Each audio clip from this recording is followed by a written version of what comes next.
El Señor esté con vosotros y con tu espíritu. Proclamación del Santo Evangelio según San Juan. Gloria a ti, Señor Jesús. 6 días antes de la Pascua, Jesús fue a Betania, donde estaba Lázaro, el que había resucitado entre los muertos. Le ofrecieron un banquete. Marta servía y Lázaro era uno de los comensales. María tomó una libra de perfume de nardo puro, muy costoso, ungió con él los pies de Jesús y se los enjuagó con los cabellos. La casa se llenó de un olor del perfume. Judas Iscariote, uno de los discípulos, el que lo iba a traicionar, dijo: ¿por qué no has vendido ese perfume en 300 monedas para repartirlo a los pobres? Lo decía no porque le importaran los pobres, sino que era ladrón, y como llevaba la bolsa, robaba de los que ponía en ella. Jesús le contestó: deja que lo guarde para el día de mi sepultura. A los pobres tendrán siempre entre ustedes, pero a mí no siempre me tendrán. Un gran gentío de judíos un gran gentío de judíos supo que estaba allí y acudieron, no solo por Jesús, sino también para ver a Lázaro, al que había resucitado entre los muertos. Los sumos sacerdotes habían decidido dar muerte también a Lázaro, porque por su causa muchos judíos iban y creían en Jesús. Palabra de Dios, te alabamos, Señor. Que por la predicación de este santo evangelio seamos sanados, liberados, prosperados y bendecidos en el nombre de nuestro Señor Jesucristo. Amén. Hoy nos cuenta la narración, esta perícopa, este trozo del Evangelio de Juan. La versión de los hechos de Juan. Cada evangelio narra una perspectiva diferente, aunque sea el mismo acontecimiento, pero desde ópticas diferentes. Por eso le da una veracidad al texto bíblico, porque son varios testigos que dijeron: yo vi, a mí me pasó, yo estaba ahí, de diferentes puntos de vista. Eso es algo muy sorprendente, algo maravilloso, algo que nos ayuda a profundizar, a conocer más la palabra del Señor.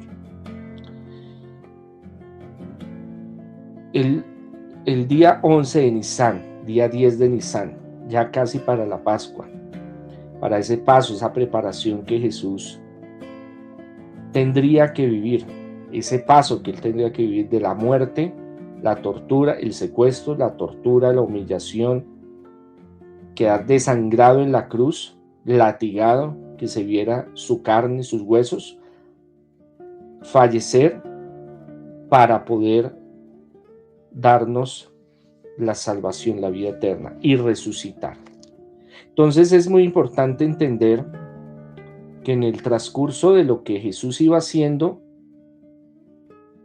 dejaba enseñanzas y nos da una perspectiva del reino de los cielos, nos da una perspectiva de la forma en que Jesús hacía las cosas, a la forma que Él las hacía y cómo nosotros podemos conectar, podemos profundizar en ese misterio de salvación, en esa misión que el Señor nos ha dado a nosotros de buscar el reino de los cielos, porque esa es déjeme le cuento, esa es la primera, déjeme le cuento, pero ponga cuidado, esa es la primera misión que usted tiene en esta vida, es ir al reino de los cielos. Que quiero casa, que quiero carro, que quiero el título, que quiero familia, que quiero hijos, que quiero mi hogar, que todo es muy válido, muy importante. Pero su misión en esta vida, es que yo no sé qué misión tengo, es que yo no sé a qué vine en este mundo. No, usted vino a purificarse, a crecer espiritualmente, a salvarse, a ir al reino de los cielos. Esto aquí es un laboratorio, papá. Póngale cuidado, aquí usted viene a pasar muchas cosas, buenas, malas, regulares, tristes y alegres, para usted superarse, ir al reino de los cielos, a disfrutar de la vida eterna. Este es un mundo de paso, esto es un peregrinar hacia el reino de los cielos. Entonces, por eso es tan importante que usted aproveche cada instante, cada momento, cada respiración, cada pensamiento, en su vida para crecer espiritualmente. Y la iglesia, la tradición de la iglesia, nos da una época, un momento en el cual permite que nosotros reflexionemos a profundidad el misterio de Cristo, el misterio más importante, su muerte y resurrección, porque ahí se basa todo, es la columna vertebral de lo que creemos, de lo que confesamos, el querigma, el mensaje de salvación, donde Dios viene a nosotros para salvarnos, porque estábamos perdidos. Entonces, estos días de Semana Santa, sí, yo sé que usted alista el chingue, alista las chancletas, que ya tiene el paseo, pero saque tiempo para reflexionar, saque tiempo para orar, saque tiempo para encontrarse con Dios. Usted puede tener mucho tiempo para pasear. No es que solo me dan la Semana Santa. No, uno se organiza y lo puede hacer, pero hay fiestas litúrgicas muy importantes. Entonces la Semana Santa es para refugiarnos en el misterio de Cristo, para vivir su pasión, vivir su sufrimiento, vivir el dolor, pero también la plenitud de la resurrección. Es que no se nos puede olvidar el valor tan grande que Jesús hace por nosotros. Hace lo bueno materialmente y lo eterno, lo espiritual. Entonces, es importante que esta semana usted y yo estemos conectados con lo que tenemos que estar conectados. Sí, que queremos compartir en familia, que queremos descansar unos días, que me toca muy duro. Eso sí, yo le entiendo, hermano. Yo le entiendo. Dígamelo a mí, que me toca lidiar con chukis mañana, tarde, noche, de domingo a domingo, papá. A ver quién se le mide esa vaina. Estoy hablando en serio, no estoy hablando en broma. A mí me toca casos duros. Todos los que se enchicharronan me mandan a mí los casos más pesados. No, váyase con el que se le saca el chuki. Con el que le solucione. Vaya con el que le haga la vuelta. Imagínese eso. Entonces, si hay alguien que comprende el cansancio, soy yo. Pero nosotros también necesitamos de ese descanso espiritual. Y el único descanso espiritual que vamos a tener es en la presencia de Dios. ¿Dónde estaba Lázaro, al que había resucitado entre los muertos? Le ofrecieron un banquete. Marta servía, Lázaro era uno de los comensales. Marta y Lázaro muy cercanos a Jesús, muy conectados con la misión de Él, serviciales a Él. ¿Qué hacen ellos? Después de los milagros que hace, uno de los milagros más poderosos, patentes que no podían negar, la resurrección de Lázaro, le invitan a su casa y hacen un banquete. ¿Por qué? Porque están agradecidos. Entonces, hay algo muy importante, es que uno debe ser agradecido con Dios. Pero no solo de palabras, no solo cuando usted se va a acostar o los domingos que va y dice, gracias Señor, y se da golpe de pucha, Señor, yo te agradezco. Eso es muy lindo, eso es muy bonito. Claro, dese más duro, papito, si quiere. Dese duro. Pero donde más materializamos esa acción de gracias es en los espacios para adorarlo, glorificarlo, para tener ese encuentro personal. Y la liturgia y el año litúrgico, la Iglesia a través de los siglos desarrolló esta secuencia de actos litúrgicos, esta secuencia de momentos íntimos con Dios a través de la Semana Santa. Entonces, si nosotros queremos ser agradecidos, tenemos que demostrarlo. Eso de palabras, eso yo te quiero, yo te amo, yo voy donde al fin del mundo, yo voy por ti, las palabras se las lleva el viento. Entonces nosotros tenemos que también demostrarle al Señor que hay compromiso. Cuando usted ama, hay compromiso. Cuando usted ama, lo da todo. Cuando usted ama, se esfuerza. Cuando usted ama, no escatima en nada, porque usted quiere ver a su amado o a su amada feliz. Porque usted siente esa alegría de que la otra persona sea feliz, o de sus hijos, o de sus seres queridos. Cuando usted ama de verdad, no es que quiero, tal vez que estoy confundido, no eres tú, soy yo, denme un tiempo, déjeme pensarlo, es que estoy en crisis, no me hallo, me perdí, no me encuentro. No, yo ando perdido, yo ando buscándome hace muchos años y no me encontraba. Pero Jesús sí me encontró, imagínense, duro para buscarlo aún. Entonces, debemos nosotros demostrarle al Señor, ser buenos anfitriones con Dios, pero no lo somos. Nosotros somos de raticos, cuando nos conviene, cuando necesitamos, cuando tenemos un problema ni el hijo de madre, entonces ahí sí es el centro. Jesús es el centro. Pero cuando estamos bien, vamos bacaneados, vamos en la buena, como dicen ustedes, pues sí, sí, Jesús tiene sí, tiene su lugar importante. Sí, claro, sí, ajá. Pero realmente ese compromiso, muy poco. Y ese compromiso es nosotros comprometernos con los sacramentos, comprometernos con las vigilias, con los ayunos, con todo lo que se organiza en Semana Santa. Ay, no, es que van a hacer la bendición del fuego. Esa vaina, no. Eso que prendan por allá velitas, eso que. Cucha, venga, cucha. Venga, bisabuela, venga. Vaya usted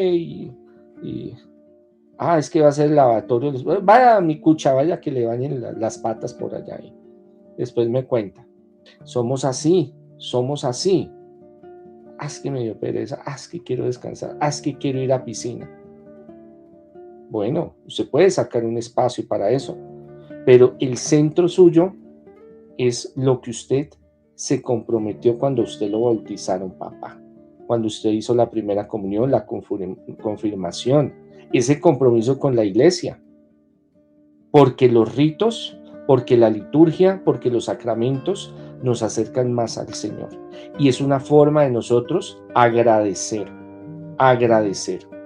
poniendo a Jesús como el centro. Como ahorita lo narra el Evangelio, que Marta y Lázaro lo colocan a él en un banquete, lo colocan a él en el centro, porque están agradecidos de los milagros que él hizo en él, por su cercanía, porque era cercano, porque lo amaban, porque lo querían, porque se sentían identificados.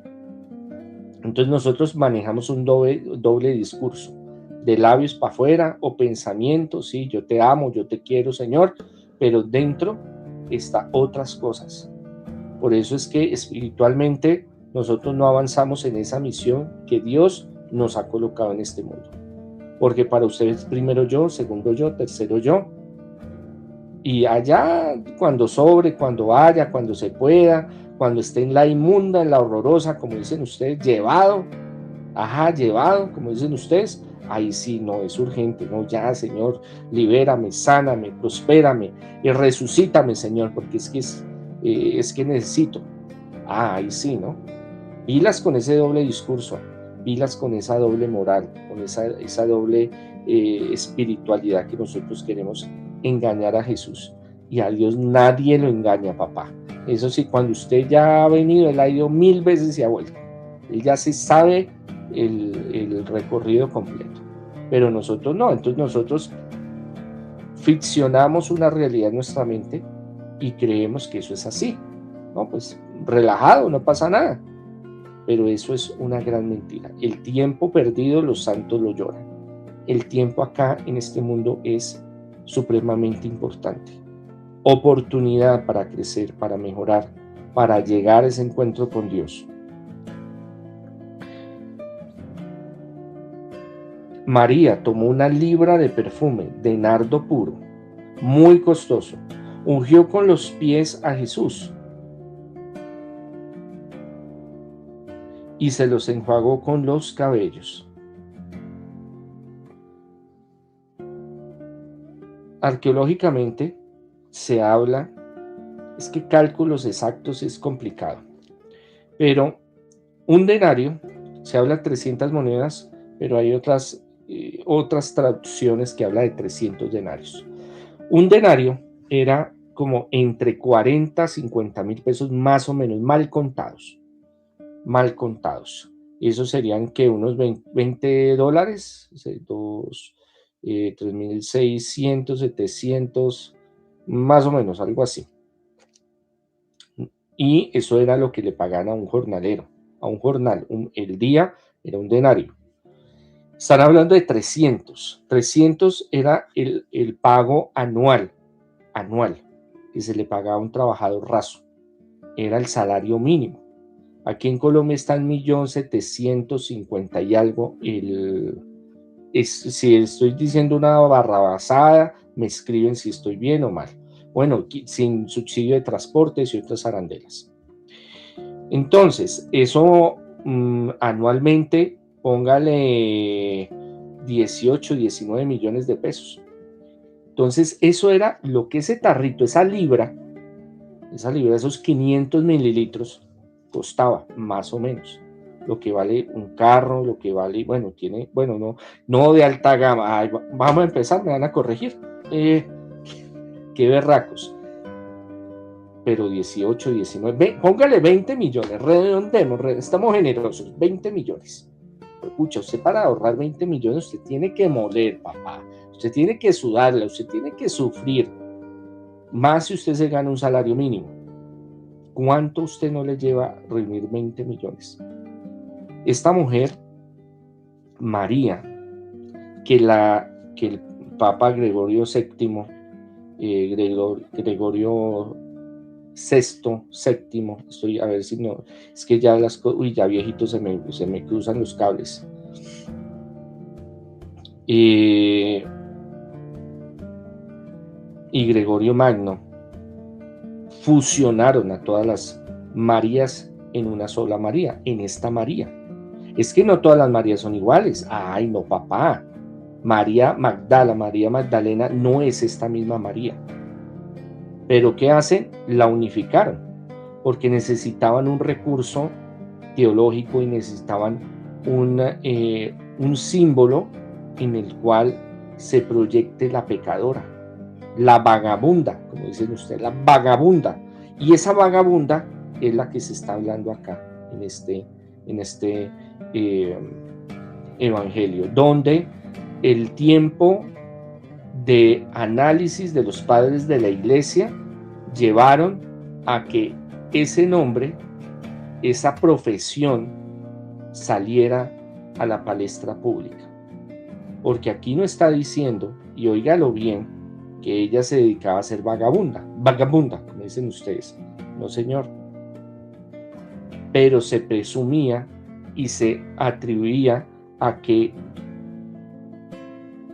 muy posiblemente, y esto es el análisis que hacen los padres de la iglesia, esta mujer se dedicaba a esto. Pero esta no tiene nada que ver con María Magdalena. Me hacen el favor y me sacan a María Magdalena del paseo. Creo que fue Gregorio VII, si no estoy mal. Por favor, por ahí alguien que busque y me ayude con el dato, porque es que a mí ya a cuchito se me olvidan las cosas. Eso, tener la coalición del síndrome Biden y el síndrome Trump, pues eso es berraco, eso es pa' machos, Entonces, ¿cuánto no tuvo que trabajar esta mujer? Sea lo que hubiera trabajado. Eso es una hipótesis de los padres de la iglesia, acuérdense, de que ella era la vagabundita. Pero aquí en el Evangelio no nos narran que fuera vagabunda. Pero por ese análisis y de exégetas y de doctores de teología, pues llegan a esa conclusión de que era, ya, ustedes ya saben que. ¿Cuánto tuvo que trabajar y esforzarse para poder llegar a tener esta fortuna? Era una fortuna, empezando que el nardo puro era muy costoso. El nardo en sí es muy costoso actualmente. Las esencias puras pueden costar mucho dinero. Esas esencias que usted consigue por ahí son esencias rebajadas de las rebajadas de las rebajadas de muchas otras esencias. Pero las esencias puras son muy costosas. Por eso habla de que cuando vierte esa esencia en los pies de Jesús, toda la habitación se llena, todo el lugar se llena del olor. Porque entre más pureza, entre más pura sea la esencia, el olor es más impregnante y se expande, pega con fuerza. Eso es un golpe al olfato, pero contundente, llena todo el lugar. Una pequeña fortuna que ella deposita en los pies de Jesús y con sus cabellos enjuaga, limpia sus pies. ¿Por qué los padres de la iglesia llegan a este análisis? Por la forma en que María, que no es la misma María Magdalena, lo hace con esta forma de arrodillarse, de limpiar los pies, de enjuagar con sus cabellos. La figura del cabello largo también tiene una implicación, la forma en que lo hace, la procedencia del nardo, todo eso tiene, esa es una especie de esencia de Medio Oriente muy costosa, base de muchos perfumes, base de muchos ungüentos de la antigüedad, modernos también, como el oud, como muchos otros. Entonces, el hecho de que ella se arrodille y haga este gesto, esta semiótica, esta simbología, está ofreciéndose totalmente a Jesús en todas sus dimensiones y le está dando su fortuna, le está dando su vida, está dando su ser, siendo que sea de lo que sea, de donde venga. Hay apócrifos donde hablan de ella.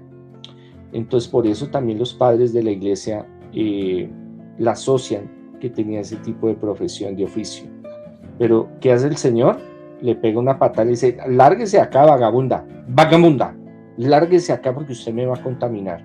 Porque esto se lo criticaban mucho los maestros de la ley y los rabinos.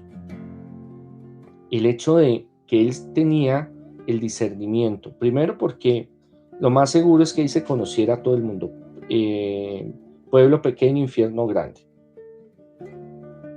Y lo otro es, sabiendo que tiene sus dones, sus capacidades, sabiendo que era un rabino distinguido, el hecho de que lo tocara, el hecho de que estuviera en la misma casa, el hecho de que compartiera con ellos y con María, lo hacía impuro, espurio, contaminado, según los maestros de la ley, los levitas, los escribas, los fariseos, los saduceos. Porque para ellos eso se impregnaba. Es que usted me tocó, ¡pum! Ya quedó maldecido, proscrito, contaminado. Pero el Señor no cogió y le dijo: quítate de acá, vagabunda. No me venga ahí a molestar, no venga ahí. O la regañó y le pegó su vaciada. Venga, hermano, usted me hubiera dado ese perfume, me hubiera dado esa esencia y yo la hubiera usado cuando me hubiera dado la gana, o la hubiera vendido, hubiera hecho algo. No, la conexión que hace con ella es una conexión muy profunda, porque él sabe algo que los demás no saben. Y ella no lo sabe todavía, pero lo está experimentando. Cuando el Espíritu Santo toca el corazón, nos toca por dentro. Ahí se pega ese duro, caramba. Ay, me pegué duro. Entonces, cuando el Espíritu Santo toca ese corazón, usted se quebranta. Por eso usted a veces llora y se ríe y siente gozo y alegría y se le salen las lágrimas de alegría y también de tristeza, porque usted siente un quebranto, porque usted siente la presencia de Dios. Eso es lo que sintió María. A pesar de sus pecados, a pesar de sus cosas, el Señor no la rechaza. Al contrario, permite que lo toque. Acuérdense del pasaje bíblico donde está caminando, la hemorroísa lo toca el manto que él lleva. Y todo paniqueado, Jesús mira para un lado y para otro. ¿Quién me ha tocado? ¿Quién me tocó?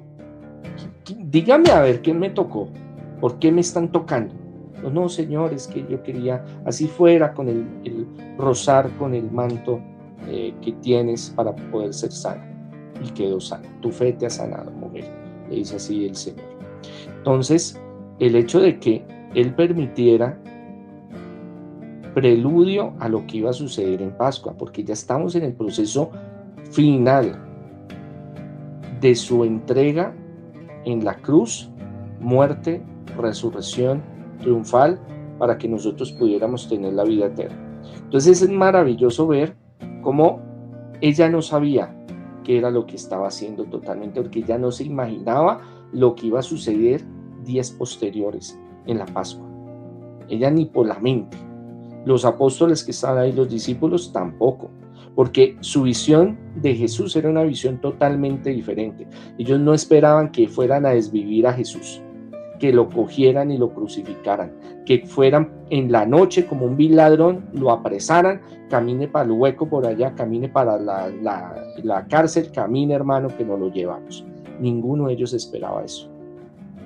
Por eso cuando cogen a Jesús, se cumple la palabra de Dios que dice, están como ovejas sin pastor, desesperados, con miedo. Pedro lo niega 3 veces. Pero hay esa conexión tan sublime y tan perfecta, esa simbiosis en ese momento donde Jesús la recibe a ella está profetizando en ese momento lo que va a suceder. Está adelantando el proceso de embalsamamiento que va a tener Jesús, la preparación. Y no lo unge la cabeza como los reyes en el Antiguo Testamento. Acuérdese de Eliseo, acuérdese del rey David, bueno, a los reyes los ungían desde la cabeza, le echaban todo.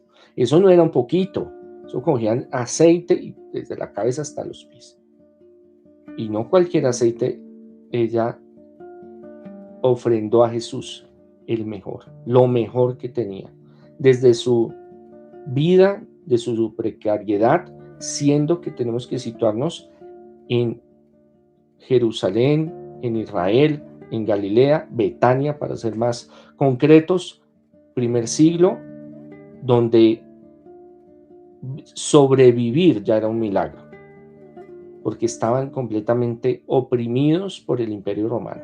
O usted paga tributo o come, no había otra.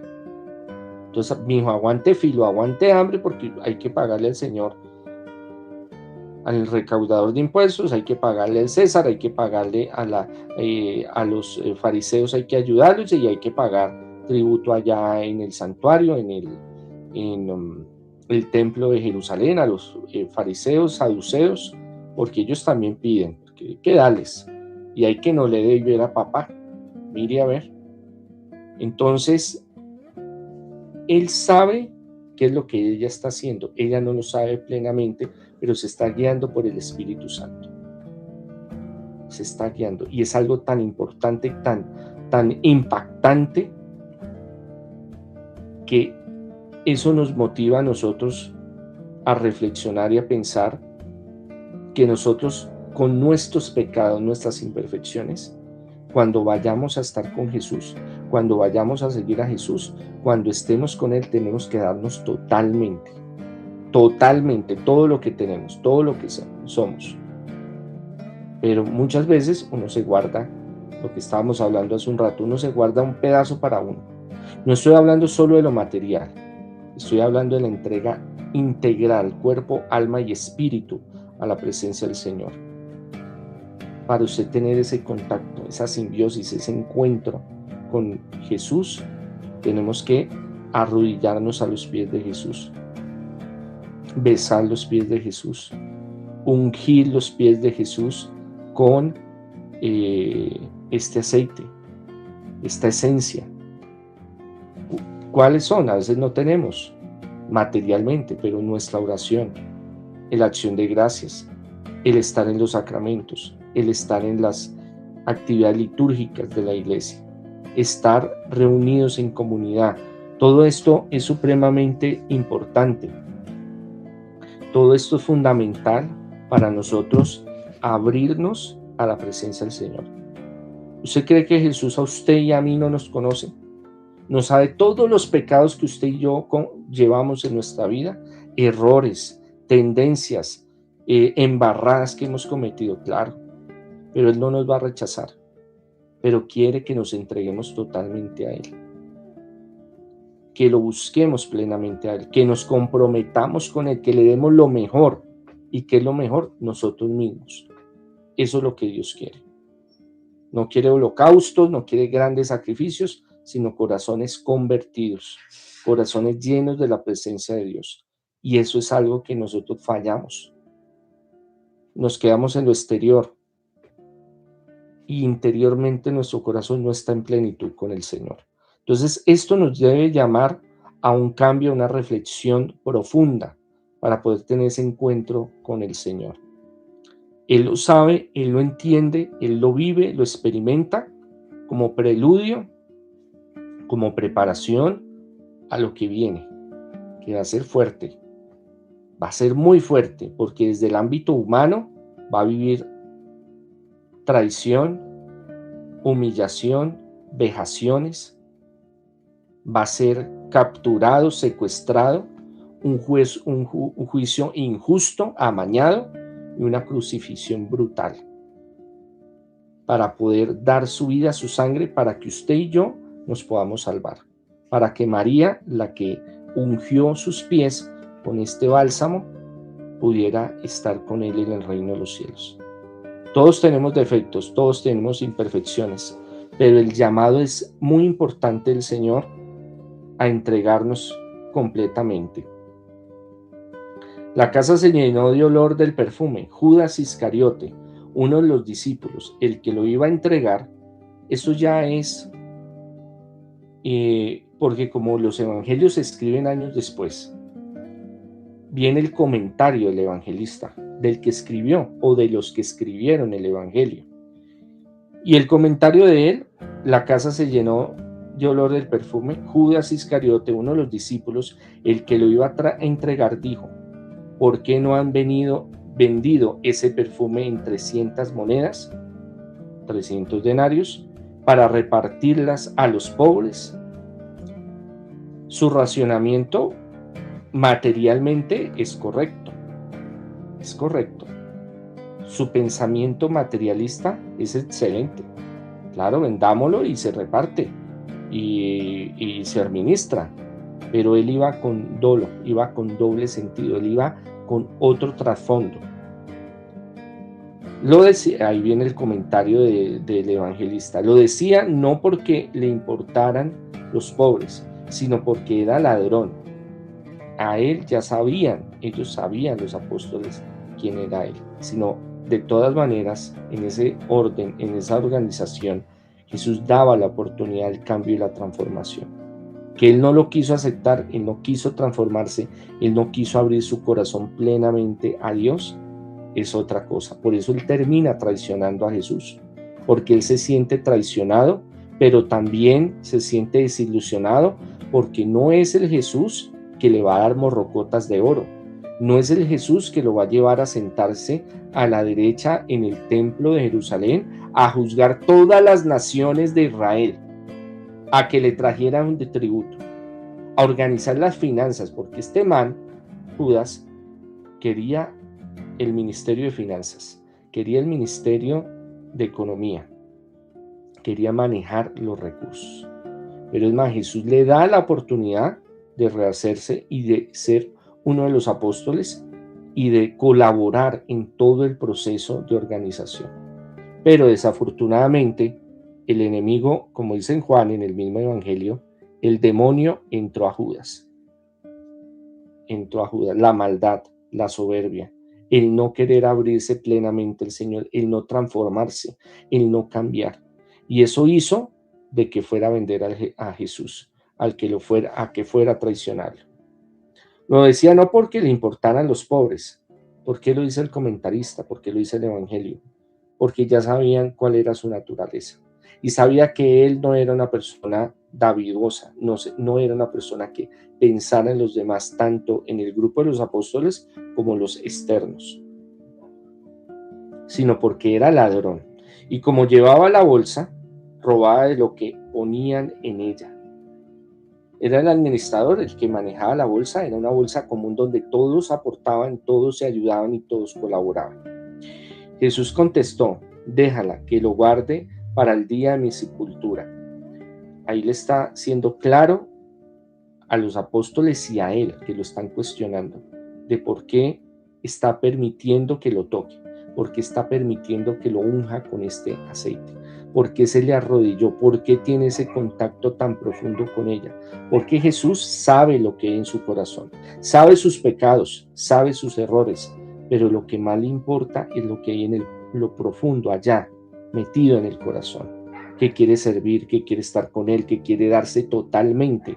Eso es una bofetada, eso es una cachetada a todos los que están ahí, en especial a Judas Iscariote.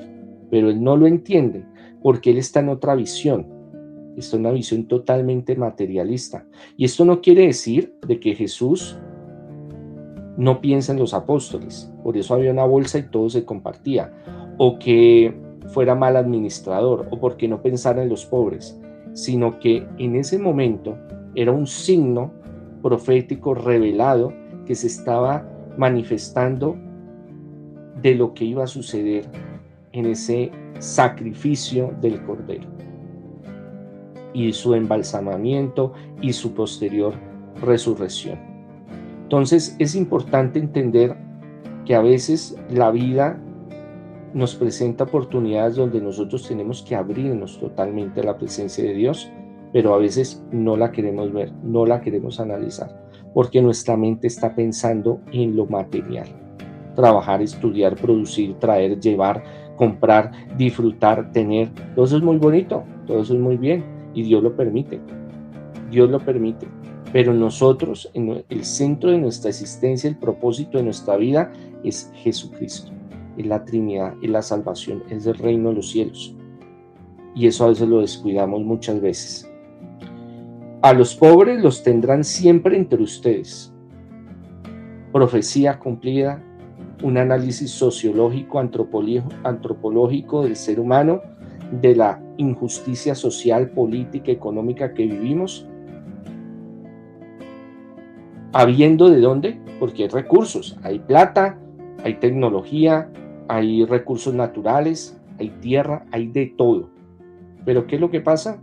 Que unos se apoderan de esos recursos más que los otros. Y viene el desequilibrio social, viene la injusticia, viene el hambre, la miseria. ¿Por qué? Porque unos quieren tener más que los otros. Unos piensan más en ellos que realmente en los que necesitan. Por eso viene la injusticia social. Y los pobres siempre los vamos a tener. Pobres espirituales, pobres intelectuales, pobres de espíritu, pobres emocionalmente, pobres económicamente, pobres ideológicamente. La pobreza, la miseria está por todos lados. Y la miseria más terrible y la más paupérrima y la más devastadora es la miseria espiritual. Cuando usted está alejado de Dios. Cuando usted le está sacando el cuerpo y usted está poniendo en su corazón todo lo que hay en el mundo más importante que él. Por eso las hermanas santas es tan importante, porque nos aterriza, nos baja, nos pega una cachetada. Hermano, mire lo que él hizo por usted, hermano. Allá se desangró, allá lo crucificaron por usted y por mí, para salvarnos, hermano. Para salvarnos. Él lo dio todo. ¿Usted qué ha dado? No, pues que me es difícil, es que no puedo, es que tales y para los cuales, y fue que. Es algo que nosotros debemos de entender y comprender profundamente, que todo es necesario, todo es bueno, todo es valioso, pero el centro de nuestra existencia es Jesucristo y la salvación.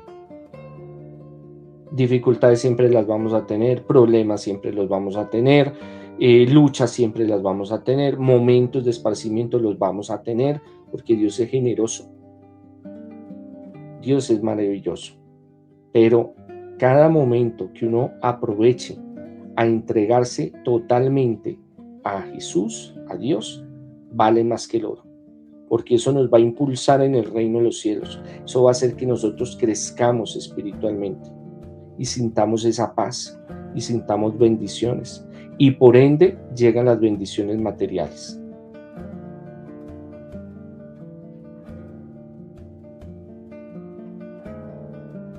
Pero a mí no siempre me tendrán. Palabra profética que se cumple días después en la Pascua. Un gran gentío de judíos supo que estaba allí y acudieron, no solo por Jesús, sino también para ver a Lázaro, al que había resucitado entre los muertos. Los sumos sacerdotes habían decidido dar muerte también a Lázaro, porque por su causa muchos judíos iban y creían en Jesús. El milagro más patente y más poderoso, que no tiene duda de que fue milagro, que fue en el Evangelio de Juan, se llama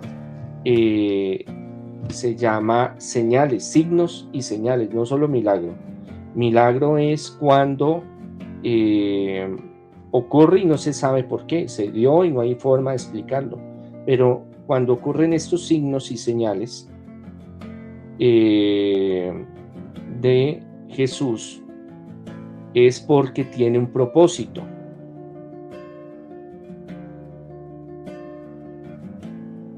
Que es más grande de lo que nosotros pensamos, porque va a un propósito mayor.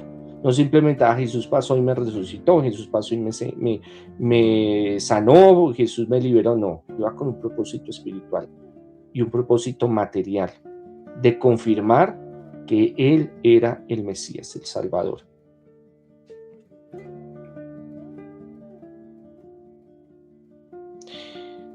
Entonces, es algo muy importante que nosotros debemos de pensar y entender que este signo y este símbolo y esta revelación de este milagro de resucitar a Lázaro no es una resurrección normal, no es que me dio catalepsia, no es que me dormí, es que pensé que estaba en un sueño profundo, es que me dio un desmayo, no, porque Lázaro ya llevaba días pudriéndose dentro del sepulcro, lo cual al resucitarlo y hacer que él saliera fue el mensaje más claro de que el que tiene poder sobre vivos y muertos es el Señor. Y ahí demostró el Señor públicamente, a través de todos sus milagros que él hizo, de prosperidad, de sanación, de liberación. Pero Lázaro es el milagro, la señal, el signo, el prodigio más poderoso, revelador para los judíos y también para nosotros. Porque no hay duda de que él estaba muerto. Porque por eso él llega después de que él murió. Y esto es algo tan poderoso y tan hiriente en los fariseos y saduceos, que quieren matar a Lázaro también. Esto implica de que todos los que llevemos el mensaje de Cristo, todos los que llevemos el proceso espiritual, vamos a ser perseguidos. Pero Dios nos protege, Dios nos ayuda, Dios está con nosotros. ¿Por qué? Porque no había cómo callar. No era simplemente tal milagro sucedió y ya. Esto es algo espectacular, algo que nadie puede ir en contra de lo que sucedió. Y como empezó una campaña de desprestigio contra Jesús, porque lo primero que trataron fue de enlodar su imagen. Es que anda con vagabundas, es que anda con ladrones, es que anda, ¿por qué mujeres están al lado de él? ¿Por qué está haciendo exorcismo? No, eso es que se le mete el Chucky, y es que el Chucky hace que tenga esos milagros, esos prodigios. No, esto es otro nivel. Y cuando llegan y le muestran, mire, es que está Lázaro, y está allá en la casa, y está con Marta, y le está preparando un banquete el Señor. Esos manes preferían cogerse y agarrarse en esas mechas y jalárselas, porque ¿cómo podían decir, no, es que eso es mentira, es que eso no es verdad? Pero mire, lo sanó, lo resucitó, como el ciego Bartimeo, que ya no sabían qué hacer porque vieron que era de nacimiento y que se sanó, que Jesús lo sanó. que eso lo hablamos hace 2 Eucaristías anteriores, 2 domingos anteriores. Entonces, esto ya prende la decisión de matar a Jesús y matar a Lázaro, porque era un testimonio andante, porque ahí se vio el poder supremo de Jesús, ratificando que Él, espérenme un momentico, que es que acá hay un problema, no sé por qué, porque Jesús es el Salvador. Entonces eso ellos no sabían cómo manejarlo. Lo único que llegaron a hacer es que tenemos que despachar estos males, tenemos que mandar el de la moto, tenemos que destruirlos, porque o si no van a dañar, la gente se nos va a sublevar, porque es que no tenemos cómo pelear contra estos argumentos, estas pruebas tan grandes y poderosas. Cuando Dios hace milagros, cuando Dios pone su mano poderosa en nosotros, es algo que no hay cómo desmentirlo, que no hay cómo dañarlo, que no hay nada para que nos lo puedan arrebatar, porque Dios cuando hace la obra la hace perfecta. Que a veces nos deje pasar por momentos de angustia, que nos dejen pasar por momentos de dolor y de sufrimiento, como pasó Marta, como pasó Lázaro, su familia, que Jesús lloró por saber que lo que había sucedido, pero que después vienen los milagros, vienen las bendiciones, viene el poder de Dios, y es un poder contundente, es un poder maravilloso, que no tiene límites, que trasciende las leyes de la naturaleza, del espacio, del tiempo. Yo se los he dicho muchas veces, Dios es cuántico, a través del espacio, el tiempo, la gravedad, las leyes de la naturaleza, todo se lo pasa por encima, porque Él es el Señor.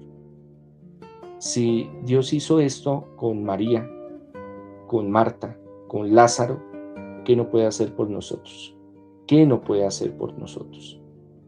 Démosle gracias al Señor, alabemos al Señor por todo lo que nos da y nos va a dar, y miremos este ejemplo de Lázaro, de Marta, de María, que lo dieron todo, que lo ofrecieron todo, que se comprometieron con Jesús. Y veamos también el caso de Judas Iscariote, que no se comprometió y terminó muy mal. Esto es la reflexión para esta Semana Santa, para que nosotros pensemos, ¿queremos ser como Lázaro, como Marta o María, en esa actitud de entrega total a Jesús, de agradecimiento, de compartir, de entregarnos a Él?